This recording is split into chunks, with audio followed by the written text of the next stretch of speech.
You can present, and then we'll do some questions. Excellent. Excellent. That's great. And where are you from? I am from Kensington, Maryland, just outside of DC. I'm in Silver Spring, Maryland. Oh, okay. Wow. So your hometown, Yep. just University Avenue. Yep. Well, when you come back home, let me know, and hopefully by then it'll be open and we can have coffee. Yeah, that sounds great. I actually, in high school, I went a lot to Hoover's office in DC for events. Oh, good, good. Yeah. Which high school did you go to? St. Albans. Excellent. Yeah. Excellent. Great. I think we're up to 85 people now, so not much to do today in New Haven with the snowstorm. So I'll go ahead and introduce our guest. But good afternoon, everyone. My name is Jasper Boers, and I'm the student president of the Buckley program. I'm excited to welcome all of you to a new semester and on this first day of classes at a very snowy Yale, our first Buckley event. Before I introduce our guest, I wanted to say a few words about the Buckley program. The William F. Buckley Jr. program is an organization dedicated to promoting intellectual diversity and open political discussion at Yale. We host lectures, dinner seminars, fire and line debates, and an annual conference. And our over 300 Buckley Fellows have a wide range of political beliefs, but they all stand united against the formation of a liberal-only echo chamber on campus. By providing Yale students with a forum to engage meaningfully with serious conservative thought, the Buckley program forwards its mission of a more open and more representative political atmosphere. Especially at a university where the mission is the cultivation and creation of new knowledge, Buckley Fellows believe that all perspectives, including those of the right, must be heard and examined in good faith. You can learn more about the program and how to become a fellow on our website, buckleyprogram.com. Now, on to our guest today. Michael Oslin, PhD, is the Payson J. Treat Distinguished Research Fellow in Contemporary Asia at the Hoover Institution at Stanford. A historian by training, he specializes in US policy in Asia and geopolitical issues in the Indo-Pacific region. Oslin is the author of 6 books, including Asia's New Geopolitics, Essays on Reshaping the Indo-Pacific, and the best-selling The End of the Asian Century, War, Stagnation, and the Risks to the World's Most Dynamic Region. He is a longtime contributor to the Wall Street Journal and National Review, and his writing appears in other leading publications, including the Financial Times, The Spectator, and Foreign Policy. Previously, Oslin was an associate professor of history at Yale University and a resident scholar at the American Enterprise Institute and a visiting professor at the University of Tokyo. We'll first hear from Dr. Oslin on his predictions for the new administration's strategic outlook towards China, and then we'll move on to questions from myself and the audience. Please submit questions throughout using the Q&A feature located on the bottom of your screen. Dr. Oslin, the floor, if we had one, is yours. Jasper, thank you very much. Thank you to everyone for joining in. I guess you do get a really great yield when there's 2 feet of snow falling in New Haven. Down here in DC, where I'm at, unfortunately not out in Palo Alto, but I'm in DC. We've only got a few inches of snow, but everyone's still inside. So I'm glad we could get together today to talk about the new administration, talk about Asia. It's always a pleasure to be back with the Buckley Forum. So Jasper, thank you for having me, and thank you to Lauren Noble for asking me to come back. Buckley was not around when I was teaching at Yale. I think it was desperately needed then. It's even more desperately needed today. And what you guys do and how you participate is incredibly important, not just because you're on campus, but because afterwards, when you go out into the civic realm, the importance of understanding different points of view, of polite and civil debate, of critical thought is ever more important. So what you're doing today through the Buckley Forum, what you're doing on campus is actually very important for us going forward as a nation. And it's also important for us in terms of foreign policy. You can't have an effective and a proper, if I can put it that way, foreign policy without having, first of all, the ability to think critically about the world, to understand different points of view, to have a historical perspective, and to know that any policy as it is made is an imperfect art that is continually being refined and redefined as it attempts to respond to real world conditions. So that's a little bit of the debate or the discussion that we're going to have today. And it's a perfect time to do it. For 2 reasons. One, of course, we have a new administration that just came into office less than 2 weeks ago. Secondly, for the past 4 years under the Trump administration, the United States has been in the midst of a major redefinition of its China policy. So now we have the confluence, in essence, of these two trends. Anytime you have a new administration come in, you have new people with new ideas. Sometimes there's continuity with the past. Often there is discontinuity. The question is how much.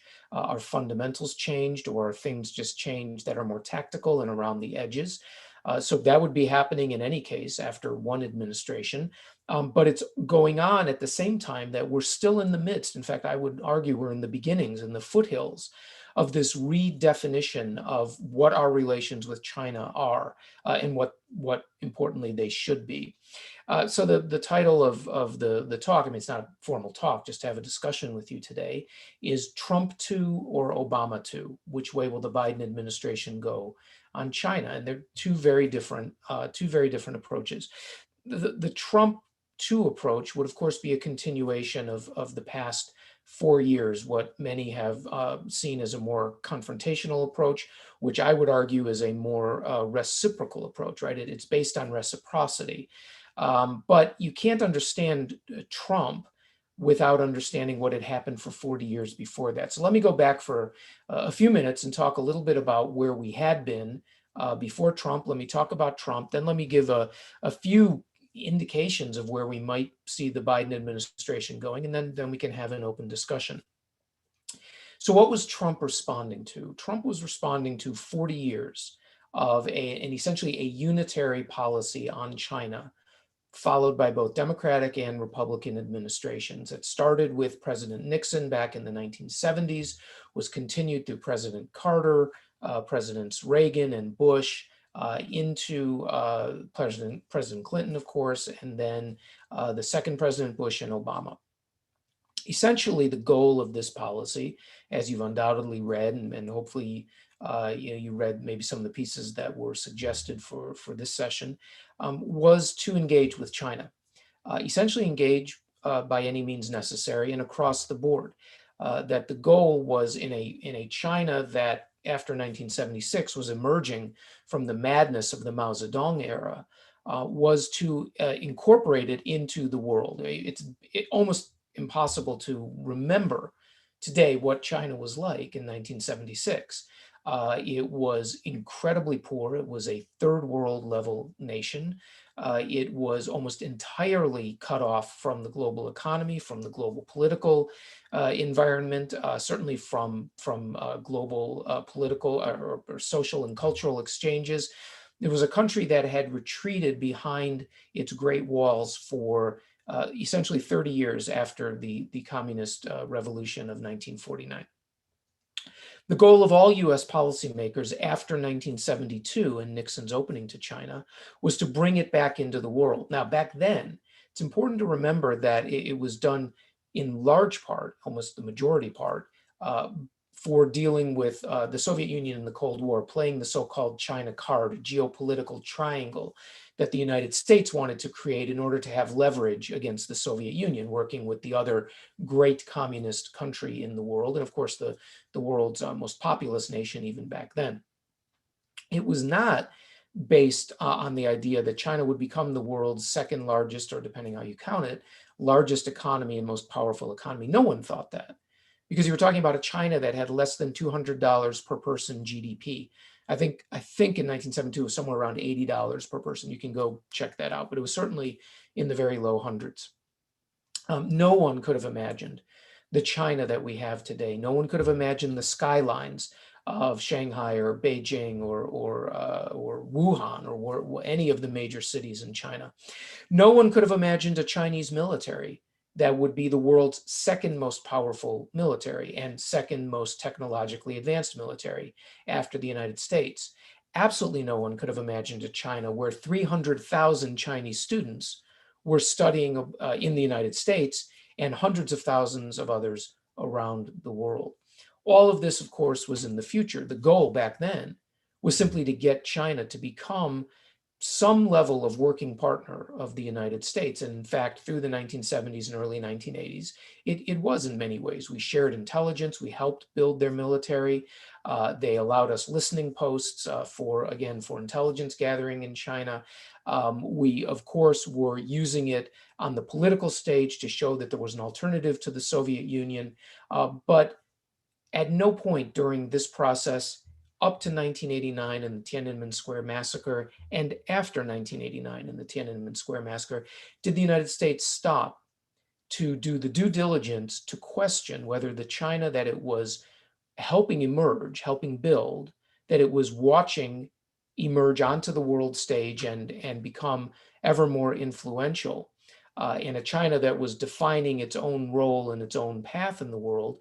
We never stopped to ask whether this was the China that we wanted to deal with. Were we helping shape its preferences, shape its actions, so that it would become a cooperative part of the global economy, the global political system, as opposed to one that would see itself in opposition to that system?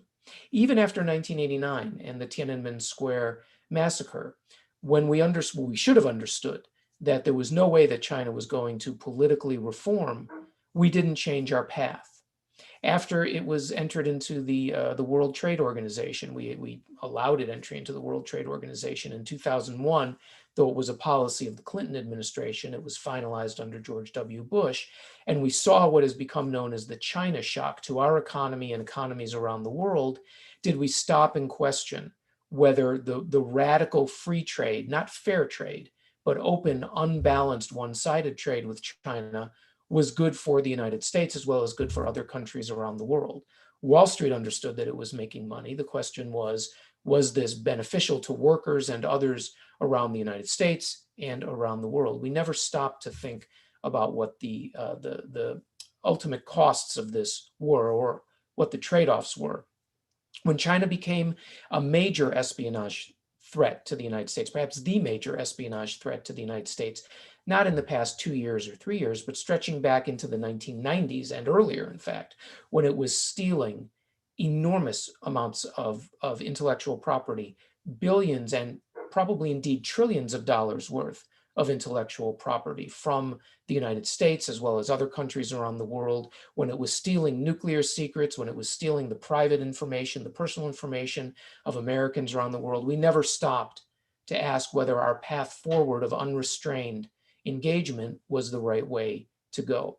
Finally, around 2016, all of this began to coalesce in what I like to call the great fusion of concerns, because there were concerns on the left about free trade, on the right about national security and about cyber issues, security issues over the South China Sea. All of this finally began to break into the public consciousness around 2014, 2015, particularly with China's militarization of the South China Sea. And yet, sort of like an analog of the Carter presidency at the end of the 1970s, when it realized, because of the Soviet invasion of Afghanistan, that détente was not really a viable option.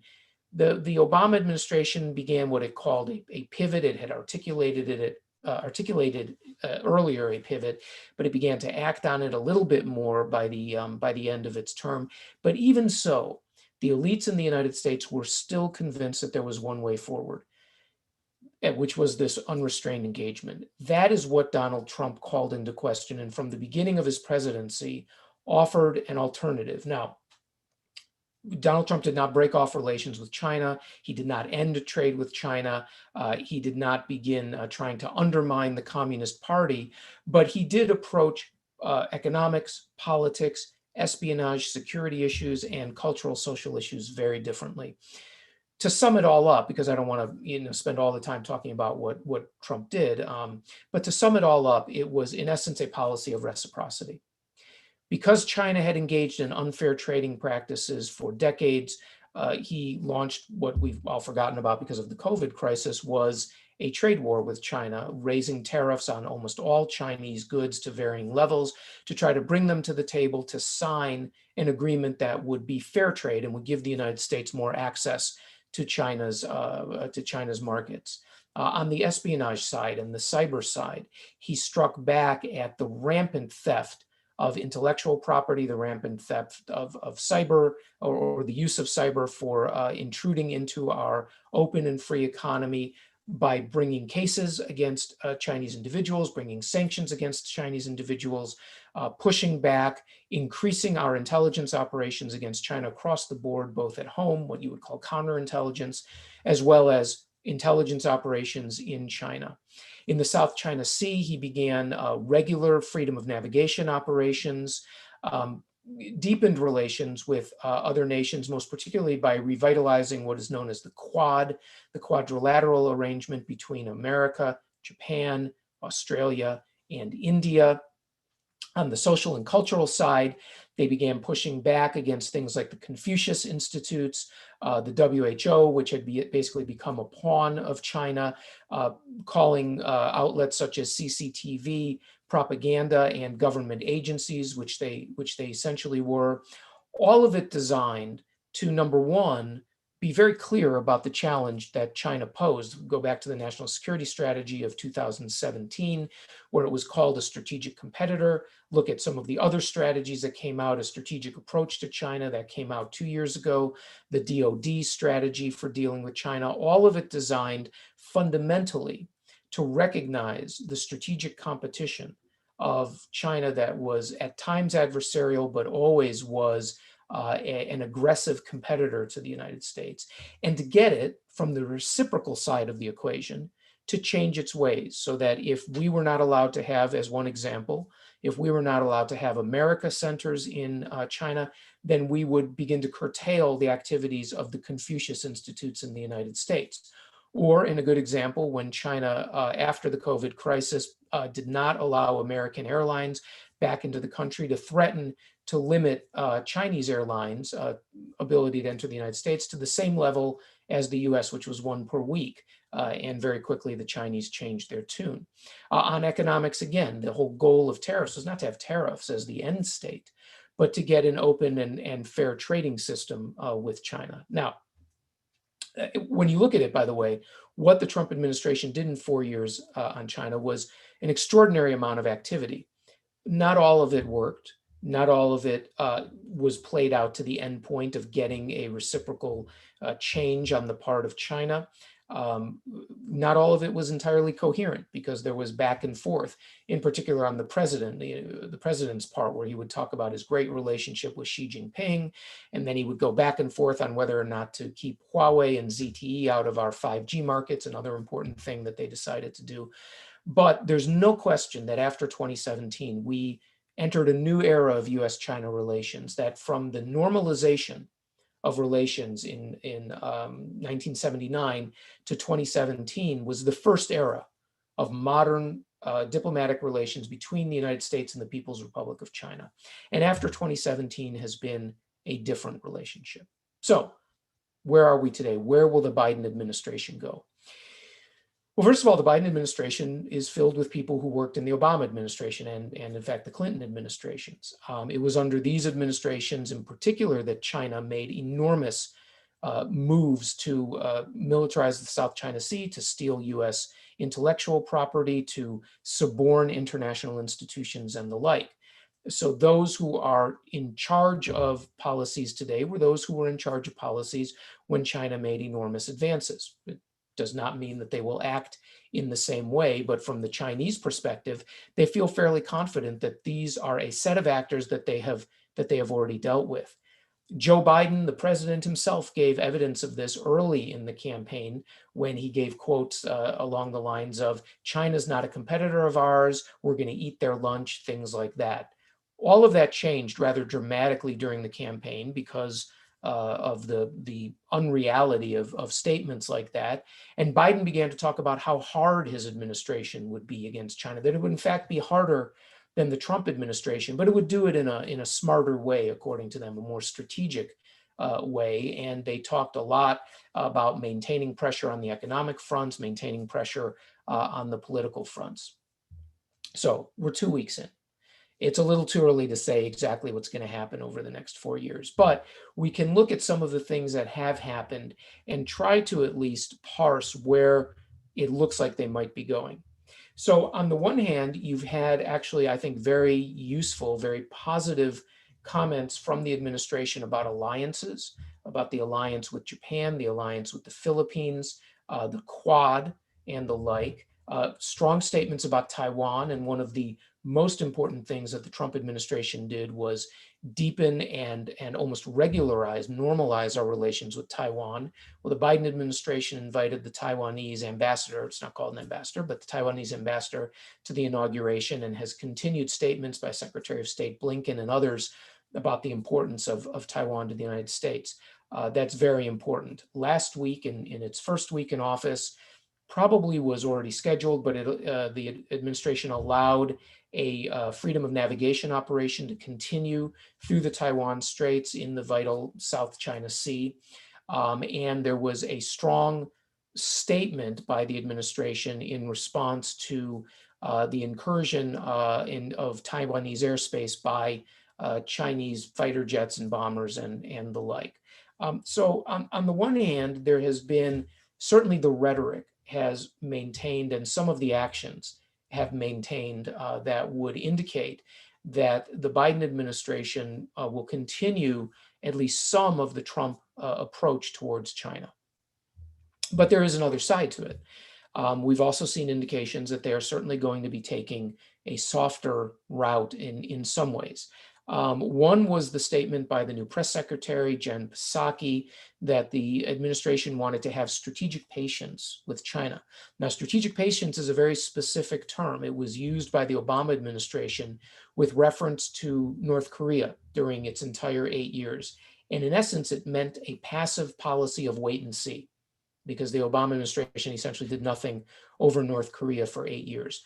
That would certainly be a very worrisome sign if that is the indication that the administration wants to be more passive. There's been a bit of back and forth between the UN ambassador designate and the Secretary of State over whether what China's doing against the Uyghurs in Xinjiang is genocide. Now, in the very last days, the last week of the Trump administration, they came out with a finding. It's a specific diplomatic term of art, but a finding that China was engaged in genocide. The UN ambassador said she's not sure. She'd have to look at that. Similarly, there have been questions by the U.S. trade rep whether or not we will continue, or the Commerce Secretary, I think it is, whether or not we will continue to keep Huawei out of our telecommunications networks, 5G networks, and the like. That they are reviewing these decisions by the Trump administration. In fact, they've said they're reviewing all of the decisions by the Trump administration. But the ambiguity that they are raising with that is also of concern, whether or not there is a potential that they're actually going to go back and say, no, Huawei can come into our 5G networks, that it's not an issue of concern and the like. So there are mixed signals as well. The general approach that China has taken with the Biden administration, of course, is the carrot, really before the stick, although there's been a bit of stick. But it's essentially the carrot to say that they want good relations, they want to get back to high-level discussions and high-level negotiations, which we should remember was really the tactic that China used for 40 years.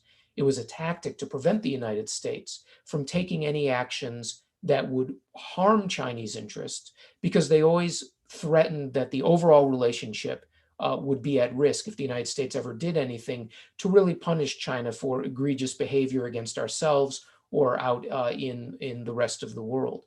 So the tactic that Beijing seems to be returning to is largely the same.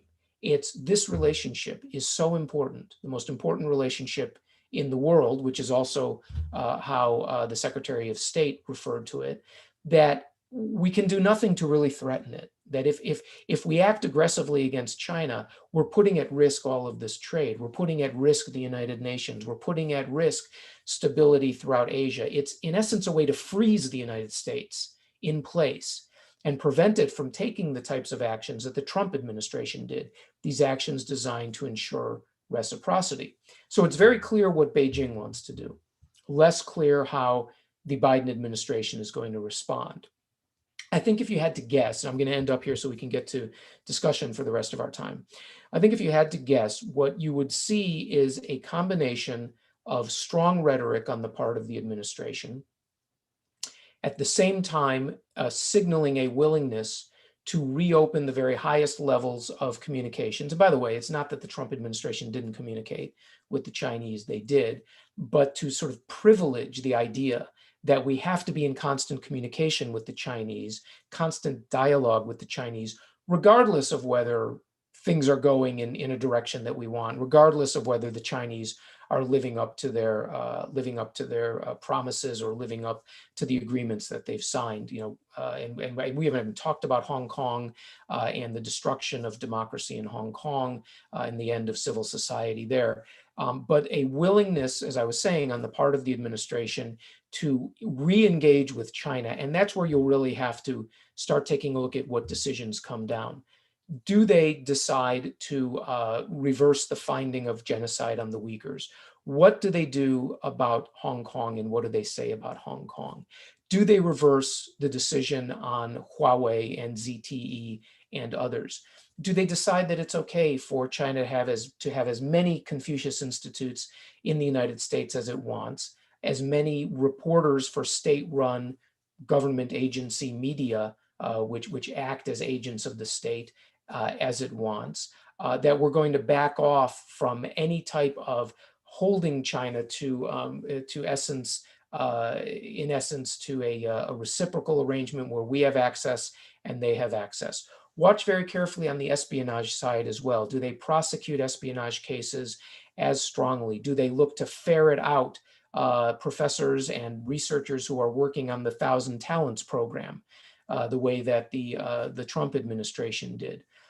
All of this will give an indication as to whether they're serious about maintaining the new era in US-China relations, or whether they think that they can go back, and for some reason it's a good thing to go back to the pre-2017 approach. Whether they believe that China is as much of a threat to the United States as the Trump administration did, and clearly as other nations around the world do. I think they've given indications of both sorts. It's hard to think, just to wrap up here, it's hard to think that, yes, we're going to go back to pre-2017. I think it's too clear the aggressive actions, the adversarial actions that China has taken against the United States for decades, but particularly in the past years. It's too clear that the COVID cover-up, the COVID crisis that began in Wuhan, China, was something that put the entire world at risk, that we're still dealing with, which is why we're doing this over Zoom and not face to face.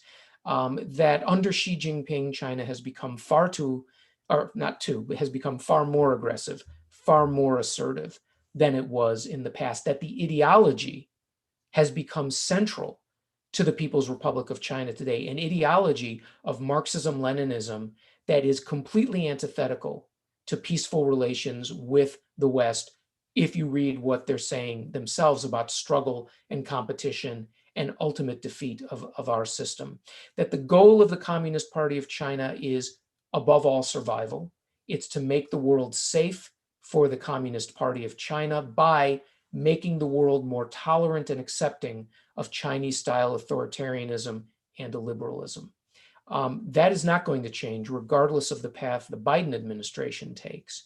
And we can only hope that this new, essentially the new consensus post-2017 on China is the consensus that continues, because the importance of reciprocity is that it demands that the partner nation treat you in the same way that you treat it. And without that level of equity and without that level of fairness, i.e., reducing the aggressive adversarial actions of China against us, then unfortunately we're going to be headed into a far more fraught world of tensions and distrust that only needs a small spark to potentially become a major crisis. So let me stop there. Great, thank you so much, Dr. Oslin. I think I wanted to ask a few questions before we get to our audience members here, but you mentioned a number of issues that you didn't have time to get to, and including Hong Kong, which seems to be one of these kind of zero-sum issues for the Communist Party, that if anything is done about it, that there will be some sort of massive retaliation. And this is kind of one of these make or break issues, along with a number of others, I think, the Uyghurs in particular. So kind of to this point about like balancing priorities, where do you think that Biden's administration will land on some of these stickier issues that aren't simply a question of, in the Huawei case, how do we get our allies to disengage from Huawei? And these kind of tougher issues that deal directly with China geographically, or simply are too entrenched in kind of the grand strategy of the CCP. Well, first of all, you raised a very important point right at the end. What is the grand strategy of the CCP? How do we understand it?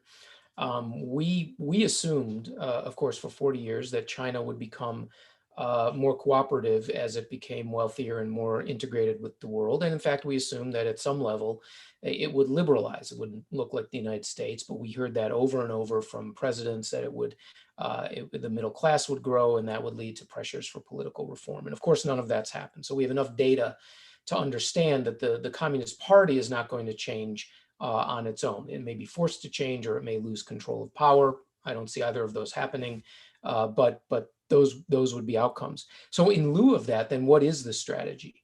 And it's what I tried to indicate just at the end. The strategy is to make the world more tolerant and accepting of Chinese-style illiberalism and authoritarianism in order to reduce potential pressure against the party itself and against China. It's to support authoritarian regimes. It is to support controls on the internet and the control of information. It is to use propaganda relentlessly as a source of statecraft, as well as espionage and the like. But very much so, to get to your question about Hong Kong, or where you started with about Hong Kong, it is to reduce the hope of peoples around the border of China, and in fact throughout Asia, and then quite frankly extending throughout the world, that democracy and liberalism are stable and have a future. It's to privilege the state, in essence, above civil society. And the United States really needs to counter that much more strongly than it has, quite frankly, even more strongly than it was doing under the Trump administration. This is we've watched in the space of far less than a year, the destruction of civil society in Hong Kong. So Hong Kong is no longer a free society, and anyone who hasn't gone there until now will never know what the old Hong Kong was like. The pressure on Taiwan has been growing enormously over the past years. That was one of the best policies of the Trump administration, was to support Taiwan.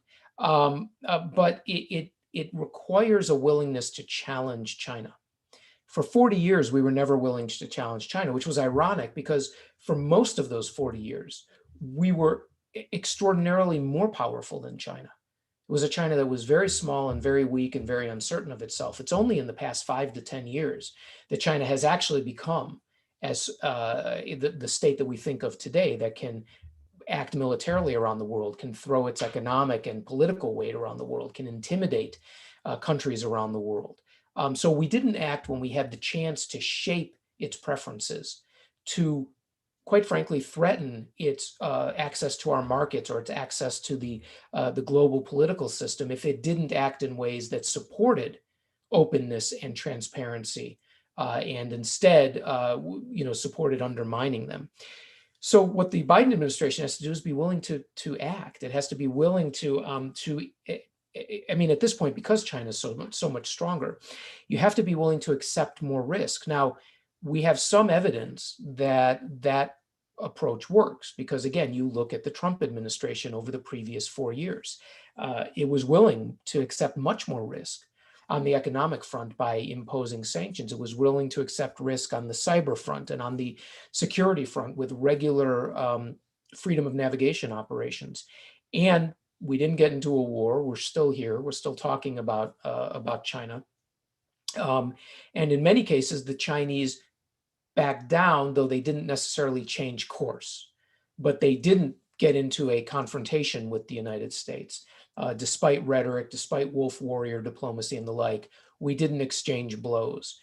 So there is some evidence that would lend us to think, or lead us to think, that a Biden administration that chose to continue a very strong policy against China at least has the chance of holding our interests at a certain level, not getting into a conflict with China that would be, turn into spiral into some sort of actual outbreak of potential hostilities.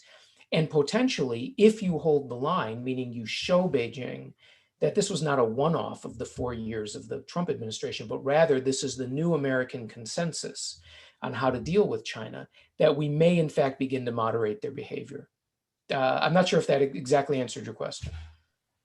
Yeah, great. I think kind of to follow up on that, we have an audience question who's interested in how exactly grand strategic narratives get entrenched and what in particular makes it so difficult to dislodge or question them. So I think this is probably especially the case with, kind of Obama's strategic engagement with China, and also maybe some narratives about what China is actually doing. And without Trump showing that a new narrative about China was possible, where might we be today? In other words, was this something only Trump could do, just like excluding the Palestinians from peace talks in the Middle East, previously thought to be impossible? Yeah, it's a very good question. I'm actually was just seeing some of the other questions. They're all really excellent, and I'd love to get to as many of them as I can. Look, grand strategic narratives are embedded when you have groupthink. Now, it can be a correct narrative, meaning it is accurately reflecting reality, or it can be a narrative that begins to strain at the edges because it's not reflecting reality. But the strategic narrative only comes about when you have groupthink. To be quite frank, elite groupthink. You have the media, and you have policymakers, and you have academics and think tankers, and so on and so forth. And they all send, and Wall Street, and they send one message, and that one message was, keep engaging China. Don't do anything to push China away. Don't do anything to turn back the benefits that you've already received or we've already received, that eventually China is going to change, or eventually it's going to act better. And no one was willing to challenge that. Obviously, there were voices that had different opinions. There were always voices that had different opinions, but many times they were locked out of that debate, or they were dismissed in that debate. And you had groupthink, even, of course, during the Trump years, and you had pushback. You had letters signed by dozens, if not hundreds, of foreign policy and China experts talking about China's not our enemy. We have to work with China. Now, Trump never said China was the enemy. What he did say is that they're not acting in ways that are in our interests, and we're going to try to force them to do so, because 40 years of negotiations have not benefited us for that. So the strategic narrative holds until reality can no longer be ignored. And as I said, for the most part, I think we got there at that point about reality no longer being ignored around 2015, 2016. There's still a debate, but we needed to get beyond the bromides of the past and accept, in fact, it's an old Chinese concept. It's called rectification of names, which means you call things by names that accurately reflect what they are. And a strategic partnership is not what we had with China and the United States. A strategic competition is what we did have. So this rectification of names is actually very important, so that you do not delude yourself. I don't think it was only Trump who could have done it. It was the way that it evolved for those 4 years was because of Trump and the people around him, people like Matt Pottinger, people like H.R. McMaster, for a period, John Bolton, and Dave Stilwell, who was the Assistant Secretary of State. It was those people that created the specific policies that followed what President Trump wanted to do. But I think it again was shared by large swaths of the political establishment. This is where the test will come in for Biden. Will Tony Blinken and Jake Sullivan and Kurt Campbell, all of these people who are charged with Asia policy, will they first of all accept risk? Number one, will they be willing to have a confrontational approach to China in order to secure policies that are in our interests? Or will they potentially convince themselves that the most important thing is dialogue, that you have to keep talking with the Chinese because that's going to solve the problems? that's really what will tell the tale for the next 4 years. Great. I'm going to try to combine a number of audience questions next. So a number of people are asking about the European relationship with China and what Biden can do to ensure that our European allies are cooperating and sort of aligning with US grand strategy and US national interests. What can he do to sort of ensure that? And also, how do you kind of assess Trump's handling of the relationship between the EU and Britain and China? It seems that Biden's kind of sought to repair the relationship and reaffirm America's transatlantic alliance, but kind of what can he do to balance that with also pursuing China? It's a good question. It was very hard in the beginning. Everyone was, of the Trump administration, everyone was extremely worried about the Trump administration, that it would cause a war with China, would cause a trade war. Our European partners were extremely concerned because they're so dependent on China. And then came coronavirus. And you saw a pretty significant change on the part of some of the actors, not all of them. Britain really did a U-turn. It took a while, but did a U-turn. And that has spillover effects into things like Huawei and the like. Germany has been far more difficult to work with on China. The EU as a whole, there's a term called elite capture, which is basically the way through which the Chinese attempt to co-opt elites in different countries, and they do it in lots of different ways, from inviting, in the old days, i.e. before coronavirus, inviting them to China, giving them access, going to these fancy high-level meetings, supporting think tanks, supporting policies, not policies, but programs and the like. And again, that helps create that grand strategic narrative. The coronavirus helped enormously with showing the degree of dangerous dependency on China for supply chains and the like. It helped by showing the mendacity of the Communist Party, its willingness to lie and put the entire world at risk, to essentially strip the world of personal protective equipment, leaving us without the ability to have masks that we needed and gloves and all these things for months and months on end. And that helped move Europe towards us as well. What we need is a strategy. Every administration has to come up with one. We will need to see what the strategy of the Biden administration is, whether they do a formal national security strategy. Those are mandated by law. But what will they say is the most important thing? Will they say that we're in a strategic competition with China? Now, they changed the State Department China page to remove references to competition or the China challenge that the Trump administration had up there. And the question is, well, is that just cosmetics? Is it optics, as we call it here in Washington, just trying to show that we're not going to be as in your face? Or is it something deeper, that they don't actually see it as a competition? Secretary of State Blinken said that despite things like the genocide of the Uyghurs, we have to work with China on areas like coronavirus and climate change. Well, okay, that's fine. If you want to try to work with them on those things, I think it's impossible to work with them on coronavirus.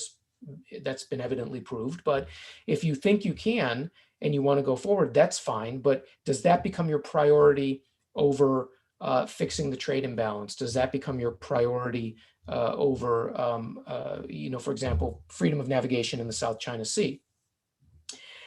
That's where the Quad is important, not because the Quad has European partners to this question, but because it's a multilateral approach to ensuring stability in the region. And once you have a solid Quad, you can have a Quad plus. And I think one of the most important partners there is going to be Britain.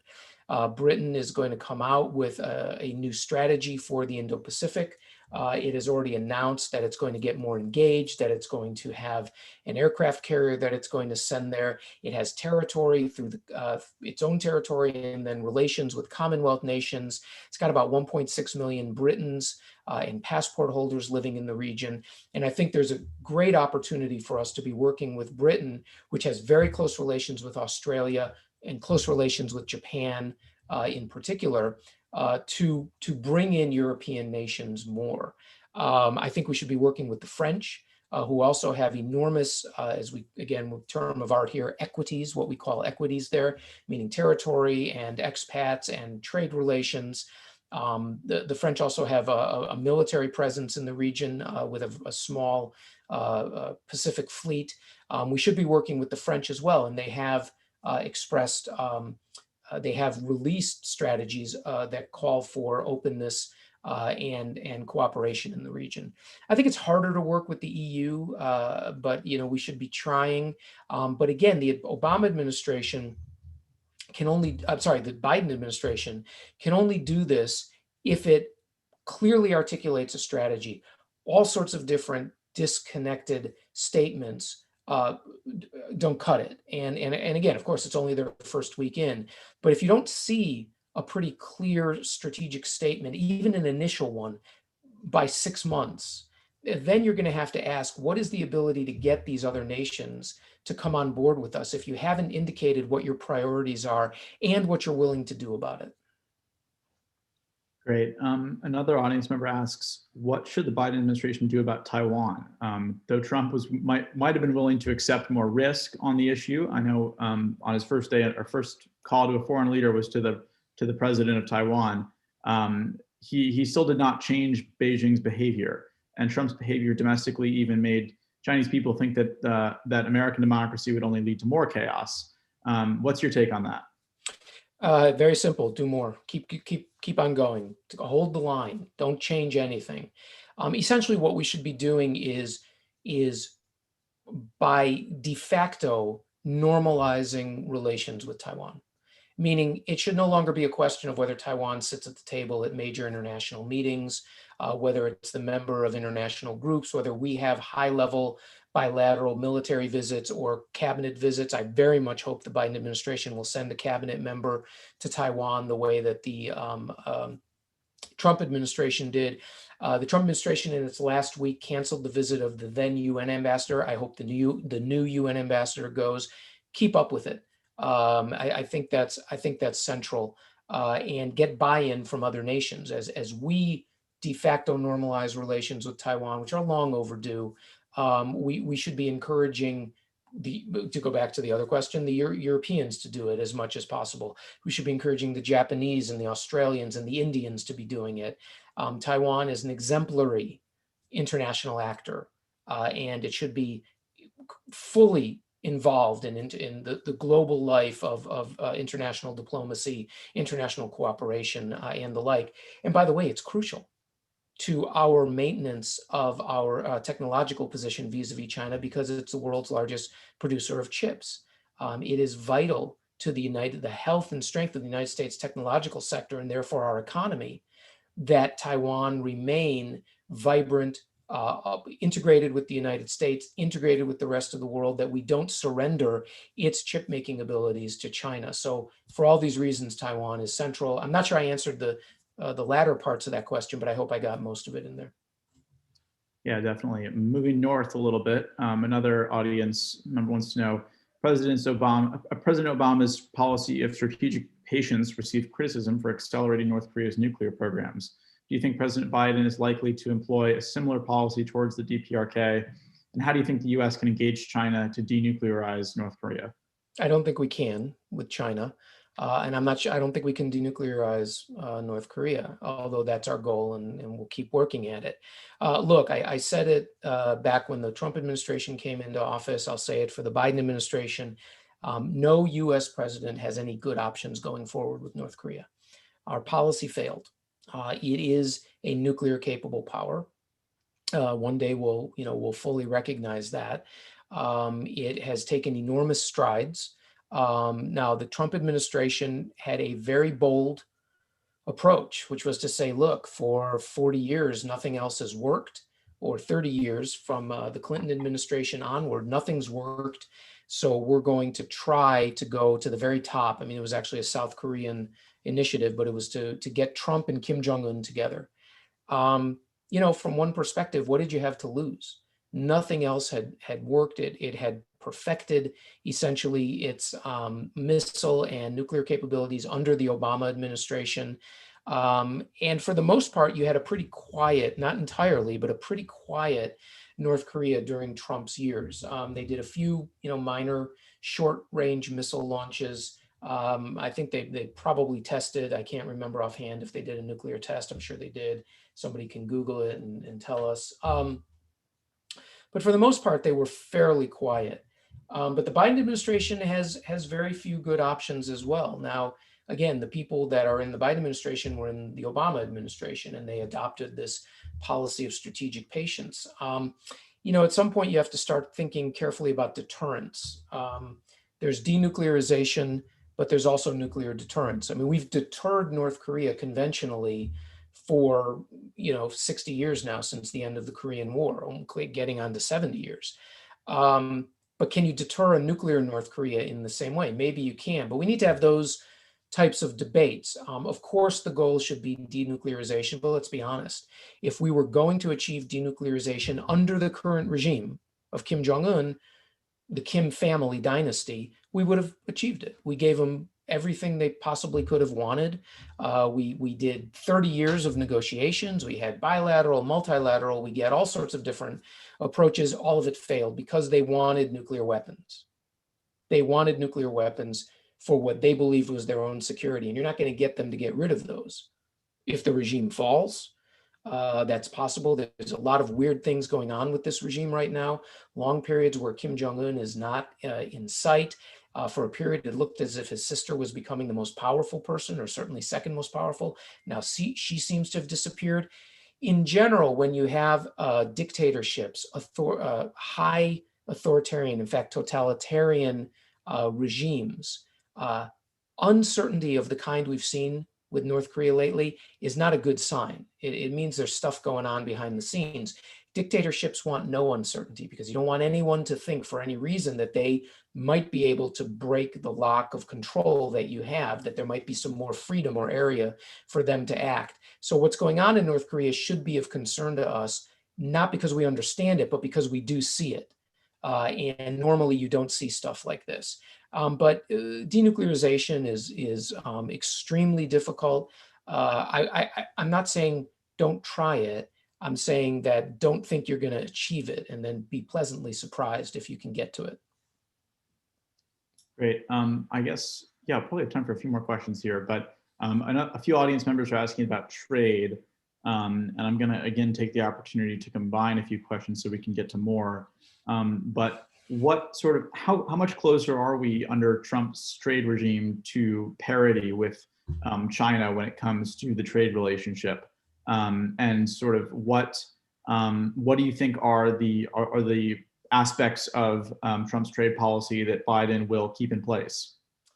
Very good question. Well, first of all, they did not announce that they were getting rid of tariffs right away. That's a good thing. They'll be reviewing them, but wait and see. If they say, look, we're gonna start easing tariffs, then I think the Chinese will know that they can start pressuring them even farther. In terms of equity, we're not really there. I mean, we had what was called a phase 1 trade agreement. We probably would have had a phase 2 trade agreement, but because of coronavirus, we didn't. By the indications that we have, the Chinese are not living up to a lot of the promises they made, pardon me, in that phase 1 trade agreement. Basically, much more substantial purchases of US goods. Now, that really shouldn't be surprising because Chinese have not lived up to most of the trade agreements they've made with us to open up access for us and the like. This is the first time we're trying to do it by saying, you've got to, we're going to target what you need to buy. I don't think you should necessarily give up on it, but you do need to, again, you can't get into the old trap of saying, well, whatever we do, let's not ruin this relationship. If the relationship is not in your interest, then you don't really have a relationship that's worthy of the name. So be honest with yourself. I think the the Biden administration should be given time to figure out what its economic plan is going to be. But there is an agreement between the United States and China on phase 1. And if it's not living up to it, then the Biden administration certainly shouldn't be reducing tariffs, but should be figuring out what the next steps are. So again, I think, you can give it time, as you should be giving it time with North Korea. But the policy of delay and wait them out is always the policy that illiberal regimes like, because it forces them not to make any changes. So same thing with North Korea is going to be with China. Don't allow them to get away with never changing or living up to any agreements in a way that freezes you from doing things that are in your interest. You have to decide what those are, but be honest with yourself. Delay is as effective a policy as something that we would think is more aggressive. Great. A number of people are asking about multilateralism and unilateralism, and a few are also asking about kind of these hot button issues like the Uyghurs, like Taiwan, like I'd also add sort of the infiltration of a lot of American companies by China. What do you think kind of is a better approach? Trump certainly showed that unilateralism works in some cases and doesn't work in others. And when it comes to kind of Biden, how will he balance unilateralism and multilateralism in his foreign policy? Good question. I think we would not be speaking out of turn to say that the inclinations, as we understand them, of the people in the Biden administration are towards multilateralism. That's because we have their track records from before, and there's nothing wrong with multilateralism as long as multilateralism is actually effective. But you say the same thing about unilateralism. There's nothing wrong with unilateralism as long as it's effective. At the end of the day, you have to determine what's in your interest. Now that Trump's out of office, I certainly expect everyone to start talking more about American interests, right? Before it was, under this label American first, and everybody thought it was this horrible turning away from the world, whereas every other nation in the world was thinking, well, of course you act in your own interest. That's just what nations do. If those interests coincide with others, fantastic. And if you can work with others to bring about a commonality, then that's even better. But everyone acts in their own interest. And for the purposes of this discussion, China above all. So you have to, I think, first of all, again, we're going to see people start talking about American interests again.